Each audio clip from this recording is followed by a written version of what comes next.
চা বিস্কুট খেয়ে 14,000-এর বিল বিডিও অফিসে। টাকা পেতে হলে দেখাতে হবে দোকানদারের জায়গার দলিল। মহিষাদলের বিডিওর এমন নিদানে বেকায়দায় পড়েছেন প্রৌঢ় চায়ের দোকানদার। পূর্ব মেদিনীপুর মহিষাদল ব্লক প্রশাসনের অফিসের পাশে ছোট্ট চায়ের দোকান নন্দ মাইতির। সেখান থেকেই ব্লক এবং পঞ্চায়েত সমিতির নানান মিটিং এ চা, বিস্কুট, কফি, মশলা, মুড়ি সাপ্লাই দেওয়া হতো। অভিযোগ, জিনিস নিলেও দিনের পর দিন টাকা বাকি রেখে দেওয়া হয়। এই করে 13,600 টাকা বাকি পড়ে গিয়েছে। অভিযোগ, সেই টাকা চাইতে গেলে নন্দ মাইতিকে ধমক দিয়ে বিডিও দোকান ঘরের বৈধ কাগজপত্র দেখাতে বলেছেন। বিষয়টি নিয়ে শোরগোল শুরু হতে মহিষাদলের বিডিও বরুণাশিস সরকার বলেছেন, বিষয়টি তেমন নয়। তিনি মহিষাদলে আসার আগের থেকেই বিল বাকি রয়েছে। যেহেতু সরকারিভাবে সরকারি জায়গায় যারা রয়েছেন তাদের তথ্য সংগ্রহের কাজ শুরু হয়েছে, তাই কাগজ আনতে বলা হয়েছে।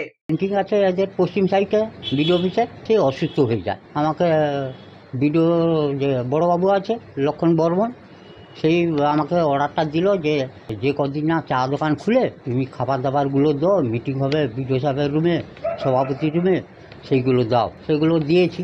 আমি সব বিলগুলো সাবমিট করেছি। ভিডিওর কাছে সেই বিলগুলো নিয়ে গেছে লক্ষণবাবু। ভিডিও বলে, তোমার কি 5 স্টার হোটেল নাকি? বলে, তোমার দোকানের কি কাগজ আছে নিয়ে আসো। দোকানে ওই পিটিএসের কাগজ টাগজ দিয়ে এসছি, তোমার জায়গার দলিল নিয়ে আসো। আজ থেকে বেশ 5-6 মাস আগে আমি আসার পরেই ঘটনা যে ওর বিল ও আগে থেকে এখানে চা দিত, দেখতে পাচ্ছি একটু সব জিনিসের দাম বেশি। আশা করি যে দামটা কে ঠিক করলো, ও উল্টে মিসবিহেভ করে ও আর কি বলছে এই দাম আমি ঠিক করেছি।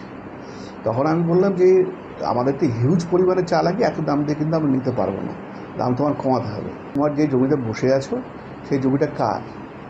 সেই জমিটা যদি বলে কি এটা আমারই জমি, উড়িষ্যা গভর্নমেন্ট থেকে আমাকে দিয়েছে, আমি তার কাগজপত্র আমরা দেখাও। এই হচ্ছে ঘটনা।